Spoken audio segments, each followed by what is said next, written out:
की एक नई योजना शुरू की जाएगी। यह योजना जैव अपघटय बहुलक, जैव प्लास्टिक, जैव भेषज और जैव कृषि इनपुट जैसे पर्यावरण हितैषी विकल्प उपलब्ध कराएगी। यह योजना आज के उपभोगकारी विनिर्माण प्रतिमान को पुनः सर्जनात्मक सिद्धांतों पर आधारित विनिर्माण प्रतिमान में रूपांतरित करने में भी मदद करेगी। Blue economy 2.0। ब्लू इकोनॉमी 2.0 के लिए जलवायु के अनुकूल कार्यकलापों को बढ़ावा देने के लिए एकीकृत और बहुविषयक दृष्टिकोण के साथ पुनः स्थापन एवं अनुकूलन उपायों और तटीय एक्वाकल्चर और मारीकल्चर की एक योजना शुरू की जाएगी। पर्यटन केंद्रों का व्यापक विकास। 60 स्थानों में जो G20 बैठकों के सफल आयोजन ने दुनिया भर के लोगों के समक्ष भारत की विविधता प्रस्तुत की है। हमारी आर्थिक ताकत ने हमारे देश को बिजनेस और कॉन्फ्रेंस टूरिज्म के लिए एक आकर्षक गंतव्य स्थान बना दिया है।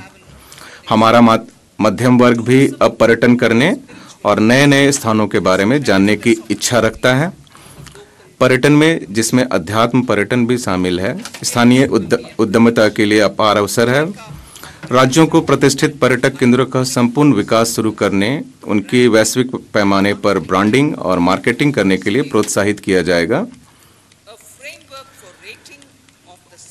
पर्यटक केंद्रों को वहां उपलब्ध सुविधाओं और सेवाओं की गुणवत्ता के आधार पर रेटिंग देने हेतु एक फ्रेमवर्क बनाया जाएगा। ऐसे कार्यकलापों का वित्त पोषण करने के लिए राज्यों को मैचिंग आधार पर ब्याज मुक्त दीर्घावधि ऋण दिया जाएगा। घरेलू पर्यटन के प्रति लोगों के बढ़ते उत्साह पर खरा उतरने के लिए माननीय अध्यक्ष महोदय, लक्षद्वीप सहित हमारे द्वीप समूह में पत्तन संपर्क, पर्यटन अवसंरचना और सुख सुविधाओं हेतु परियोजनाएं शुरू की जाएंगी।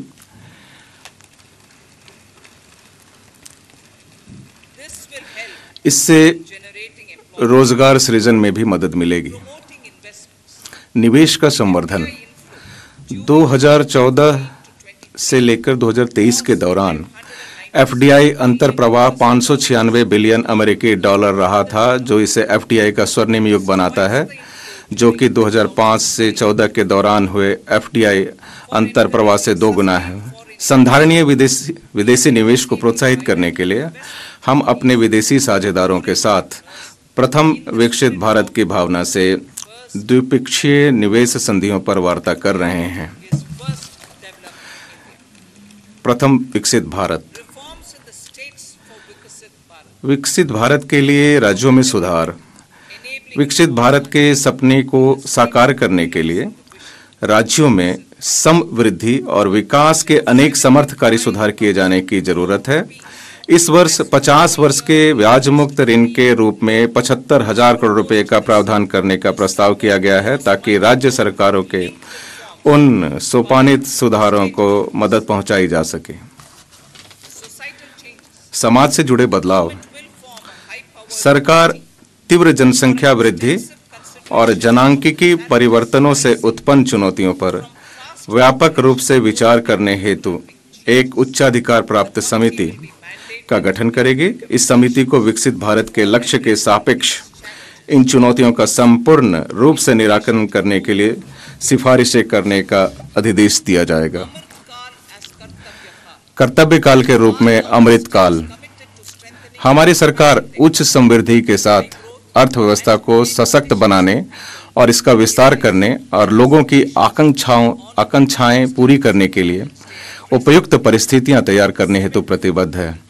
माननीय प्रधानमंत्री ने हमारे गणतंत्र के 75वें वर्ष में राष्ट्र के नाम अपने स्वतंत्रता दिवस संबोधन में कहा था, मैं यहाँ उद्धृत करना चाहूंगी कि हम नई आकांक्षाओं, नई चेतनाओं और नए दृढ़ संकल्प के साथ राष्ट्र के विकास के प्रति स्वयं को समर्पित करें, क्योंकि हमारा देश अनंत संभावनाएं और अवसर प्रदान कर रहा है। यह हमारा कर्तव्य काल है।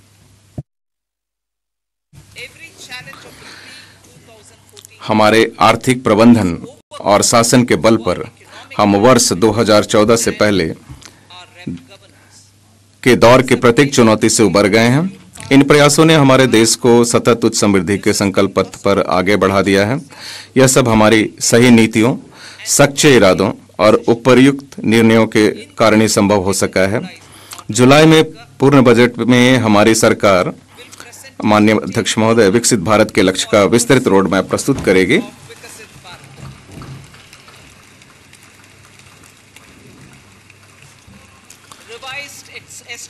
संशोधित अनुमान 2023-24 उधार को छोड़कर कुल प्राप्तियों का संशोधित अनुमान 27.56 लाख करोड़ है, जिसमें से कर प्राप्ति 23.24 लाख करोड़ है।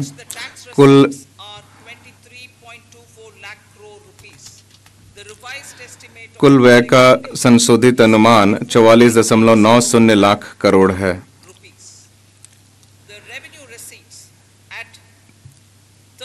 30.03 लाख करोड़ की राजस्व प्राप्ति बजट अनुमान से अधिक रहने की आशा है, जो अर्थव्यवस्था में मजबूत विकास दर और इसके औपचारीकरण को दर्शाता है।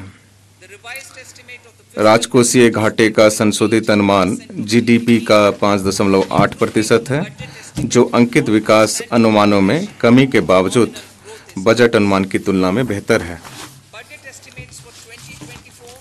बजट अनुमान 2024-25 वर्ष 2024-25 में उधार में से इतर कुल प्राप्तियां और कुल व्यय क्रमशः 30.80 लाख करोड़ और 47.66 लाख करोड़ रहने का अनुमान है। कर प्राप्तियों के 26.02 लाख करोड़ रहने का अनुमान है। राज्यों के पूंजीगत व्यय के लिए 50 वर्षीय ब्याज मुक्त ऋण योजना कुल 1.3 लाख करोड़ के परिव्यय के साथ इस वर्ष भी जारी रखी जाएगी। जैसा कि मेरे 2021-22 के बजट भाषण में घोषणा की गई थी, हम वर्ष 2025-26 तक राजकोषीय घाटे को 4.5% से नीचे लाने के लिए राजकोषीय सुदृढ़ीकरण के मार्ग पर निरंतर आगे बढ़ रहे हैं। इस मार्ग पर चलते हुए वर्ष 2024-25 में राजकोषीय घाटा जीडीपी के 5.1% रहने का अनुमान है। महोदय, 2024-25 के दौरान दिनांकित प्रतिभूतियों में शकल और निवल बाजार उधारियां क्रमशः 14.13 लाख करोड़ और 11.75 लाख करोड़ रहने का अनुमान लगाया गया है। ये दोनों उधारियां वर्ष 2023-24 के उधारों से कम रहेंगी। अब जबकि बड़े पैमाने पर निवेश हो रहा है, केंद्र सरकार द्वारा कम उधार लेने से निजी क्षेत्र के लिए और अधिक मात्रा में ऋण उपलब्ध होगा।